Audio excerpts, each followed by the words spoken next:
You're riding west across Texas in the spring of 1836. The prairie grass stretches endless under a sky so blue it hurts to look at. You're 17 years old, 6 months pregnant, and you believe your new life at Fort Parker represents safety, community, God's protection on the frontier. Then you hear screaming. You turn toward the stockade gates and see your father-in-law raise his hands just as a war club crushes his skull. Your mother-in-law falls next, a knife in her chest, blood spreading across the dirt like spilled wine. Before you can process what's happening, before you can run or hide or pray, rough hands seize you. You're thrown onto a horse. The world becomes motion and terror and the smell of smoke. Your name is Rachel Plummer. And in 21 months, you will experience things so unspeakable that even decades later, safe in your father's house with pen and paper before you, you will write only this: "To undertake to narrate their treatment would only add to my present distress, for it is with feelings of the deepest mortification that I think of it." Before we go deeper into Rachel's story, I'd love to know where in the world you're watching from. Drop a comment below. And if this history resonates with you, consider subscribing. It amazes me every day that stories buried for generations can still find their way across continents and time. Rachel Plummer was not alone. Between the 1820s and 1870s, hundreds of women and children vanished from frontier settlements across Texas, New Mexico, Arizona, and the Oklahoma territories. Some were returned after months of negotiation. Some walked back to civilization after years of captivity, their feet bloody, their minds shattered. Most were never seen again. The ones who did return carried memories that newspapers' publications that routinely printed every gruesome detail of public executions sometimes refused to publish in full. These are not frontier legends embellished by campfire storytellers. These are sworn testimonies given in courts of law. Published memoirs sold by the thousands to readers hungry for truth about what really happened beyond the edge of mapped territory. Diaries written by witnesses whose hands shook as they recorded what they'd seen. This is documented history. And it is far darker than anything Hollywood ever dared to show. The raids followed patterns as predictable as the seasons. Warriors struck at dawn or dusk when light played tricks on tired eyes, when families gathered for meals, when guards grew complacent. Isolated homesteads made the easiest targets, farms positioned miles from their nearest neighbor, where screams dissolved into empty prairie wind. The killing was surgical, efficient, designed to minimize resistance. Men died first. Fathers, husbands, brothers, any male old enough to hold a rifle. There was no negotiation, no warning, no opportunity for surrender. Just swift, brutal elimination of anyone capable of fighting back. Then came the selection. Women of childbearing age represented the highest value. They could work from sunrise to long after dark. They could be traded to other bands or sold to Mexican traders who operated slave markets in territories where Spanish colonial law had collapsed into lawless opportunity. They could become wives and bear children who would grow up speaking languages their biological mothers didn't understand. Young girls under 10 were prized because memory is fragile at that age. Given time, they would forget their birth names, their prayers, their families. They would become fully integrated members of the tribe, indistinguishable from children born into it. The elderly were killed immediately. They couldn't work. They couldn't reproduce. They would slow the raiding party during the long journey back to camp through hostile territory where pursuit was always possible. Infants met the same fate. A crying baby could alert Texas Rangers or Army patrols to the group's location. They were liabilities that warriors simply couldn't afford. The selection process was ruthless, practical, stripped of sentimentality. A for death determined by cold assessment of utility and risk. Olive Oatman was 14 years old in February 1851 when her world ended beside the Gila River in Arizona. Her family had been traveling west with a wagon train, but disagreements about the route had isolated them. The Oatmans decided to press on alone, convinced they were only days from Fort Yuma. They were wrong. Olive watched clubs crush her father's skull, watched her mother collapse beside him, watched 4 of her siblings murdered within minutes while she stood frozen, unable to scream, unable to move, unable to process that everything she knew was being erased in front of her eyes. When the killing stopped, only Olive and her 7-year-old sister Marianne remained breathing. The warriors dragged them into the desert. Years later, Olive described walking barefoot through darkness over ground studded with sharp rocks that sliced her feet to ribbons, through patches of chalea cactus that left dozens of spines embedded in her skin like porcupine quills. No food, no water, no rest. Every time exhaustion made her stumble, she was beaten with clubs. Every time she slowed her pace, blows rained down until she moved faster. Marianne walked beside her, bleeding from wounds across her small body, too terrified to cry, too exhausted to speak. By dawn, Olive's feet were so swollen and torn that every step felt like walking on broken glass. But she kept moving because stopping meant dying. And this was only the first night. Once captives reached tribal camps, their transformation from person to property began immediately. They were not guests awaiting ransom. They were not prisoners in any legal sense recognized by the world they'd left behind. They were possessions. Women were put to work before their wounds healed, before they'd eaten a real meal, before they'd slept more than a few hours, gathering firewood until their hands cracked and bled, carrying vessels of water across miles of desert terrain under sun that blistered exposed skin, scraping animal hides with tools that wore their fingers raw, digging for edible roots in soil baked hard as clay, hauling loads that would exhaust grown men. Every task too menial, too exhausting, or too dangerous for tribal members fell to captives. They ate last whatever scraps remained after everyone else had finished. If a hunt had been poor, there might be nothing at all. They went to sleep with empty stomachs and woke before dawn to work again. Rachel Plummer, pregnant when captured, described her first months among the Comanches in testimony that still exists in Texas archives. I was kept constantly at work from earliest dawn until late at night. When I failed to perform my tasks to their satisfaction, I was beaten with clubs and sticks. The beatings came for working too slowly, for showing exhaustion, for crying when pain became unbearable, for speaking English to another captive. Sometimes for no discernible reasons, simply because they were there, simply because they were powerless, simply because there were no consequences. Olive Oatman spent a full year enslaved by the Yavapai before being traded to the Mojave tribe. During those 12 months, she and Marianne were worked to the edge of death, fed scraps, given no shelter from brutal temperature swings between day and night. Marianne was only 7 years old. Her small body couldn't sustain the abuse, the starvation, the relentless labor. She began wasting away, growing thinner each week, weaker each day. Olive watched her little sister dying by inches and could do nothing to prevent it. Nothing to ease her suffering, nothing but witness. What truly broke these women wasn't the labor or the starvation. It was what happened when they disobeyed, or sometimes when they'd done nothing wrong at all.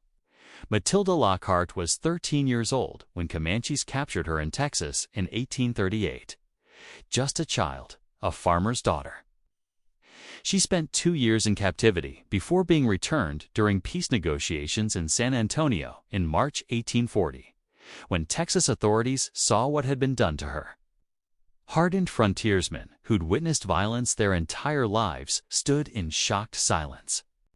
Mary Maverick, a San Antonio woman who helped bathe and dress Matilda after her release, recorded what she saw in her diary entry so disturbing that historians still debate whether to include it in teaching materials.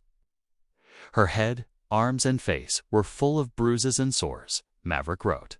Her nose was actually burnt off to the bone. All the fleshy end gone, and a great scab formed on the end of the bone. Both nostrils were wide open and denuded of flesh.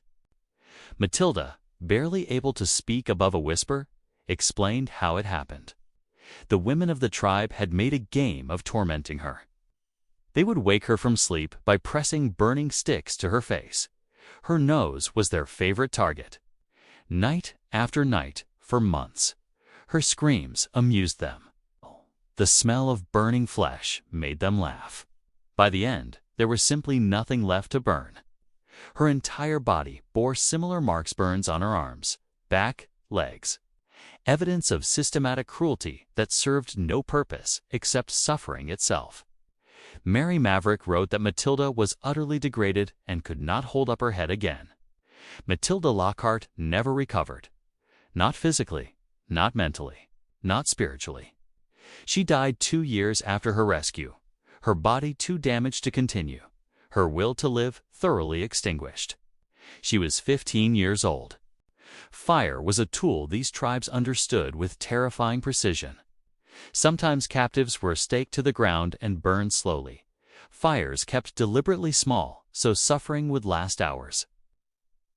This was usually reserved for male prisoners or for sending messages to enemies.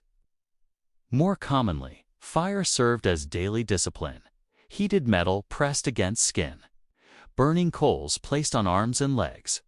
Sticks pulled straight from campfires and pressed against faces to wake captives or punish minor infractions. The smell of burning flesh became routine, expected, unremarkable, but the most horrifying use of fire came as collective punishment.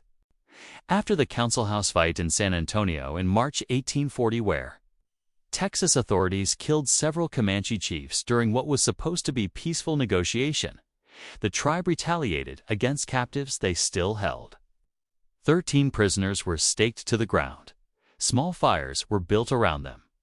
Careful fires designed to cause maximum suffering over maximum time. The process took hours.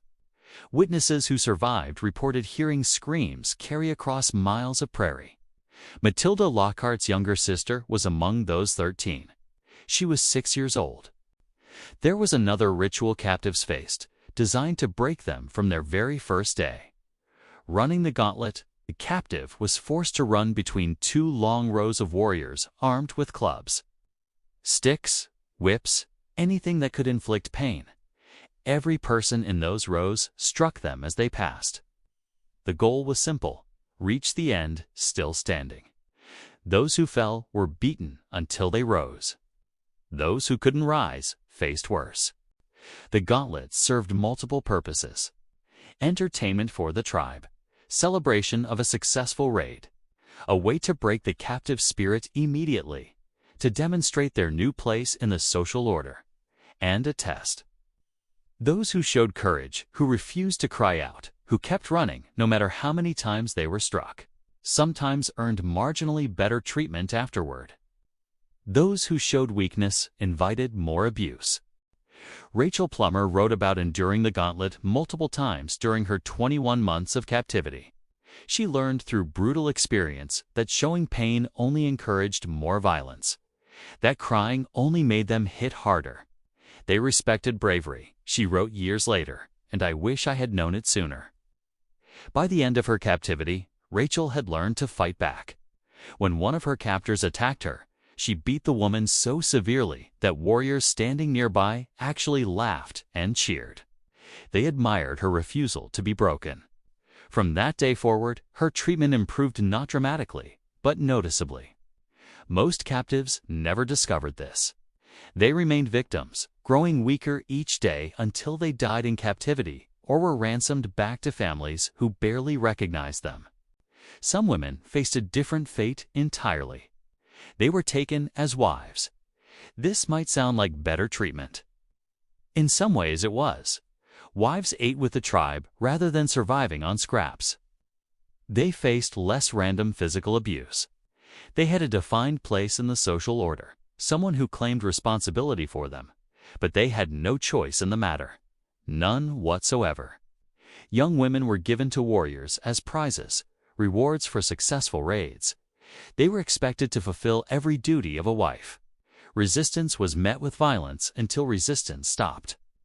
Some women eventually accepted their new lives, not because they chose to, but because acceptance was the only path to survival. Cynthia Ann Parker was captured at age 9 in the same raid that took Rachel Plummer. The attack on Fort Parker that May morning in 1836. She watched her family killed and was carried away into a world she didn't understand. But Cynthia Ann didn't spend 21 months in captivity like Rachel. She spent 24 years. She grew up Comanche, learned their language, their customs, their beliefs. She married a war chief named Pita Nocona and had 3 children with him, a daughter named Topsana, whom she called Prairie Flower, and 2 sons. One of those sons would become Quanah Parker, the last great chief of the Comanche people. By all accounts, Cynthia Ann loved her husband, loved her children, loved the life she'd built. When Texas Rangers finally tracked her down in December 1860, she didn't want to be rescued. She fought against them, screamed for her husband, begged to stay with her family. They took her anyway. Her husband was killed in the raid or died soon after, counts differ. Her sons escaped, and she never saw them again. Only her infant, Prairie Flower, returned with her. For Cynthia Ann Parker, this was a second captivity. She spent the final 10 years of her life trying to escape back to the Comanches, back to her sons, back to the only world she recognized. She never succeeded. Constantly watched by relatives who believed they were helping her, she faded. After Prairie Flower died of influenza, Cynthia Ann stopped eating. She died in 1870. Many believe she chose death over life among people who had become strangers. The suffering of children exposes the cruelty of this history most clearly. During the Fort Parker raid, Rachel Plummer's 2-year-old son James was torn from her arms. She never saw him again in captivity. 6 months later, she gave birth to another son. For 6 weeks, she cared for him. Then warriors decided the infant slowed her labor. "They took my child from me," she wrote. "I never saw him alive again." Rachel was 20. When she was ransomed, her father barely recognized her, emaciated, scarred, her eyes permanently changed. She later published one of Texas's first captivity narratives. She became pregnant again, delivered a healthy son, and died 2 months later. She was 23. James was eventually ransomed in 1842, 8 years old, after 6 years among the Comanches, long enough to forget his birth family entirely. Olive Oatman was released after 5 years, most of them among the Mojave. Unlike her brutal treatment by the Yavapai, the Mojave adopted her, gave her land, and tattooed her face with sacred markings. Still, she could not leave. When she reached Fort Yuma in 1856, she weighed barely 80 pounds and struggled to speak English. 5 blue lines across her chin marked her forever. Olive became famous lectures, a memoir, a symbol of survival. She married and lived quietly, but never fully returned. Her husband reportedly spent years buying and burning her book. She kept Mojave mesquite seeds until her death, a reminder of a life she could never fully leave. By the 1870s, historians estimate at least 30% of Comanche, Kiowa, and Apache people had captive ancestry. The line between settler and native was far blurrier than Americans admitted. Some captives assimilated completely and refused rescue.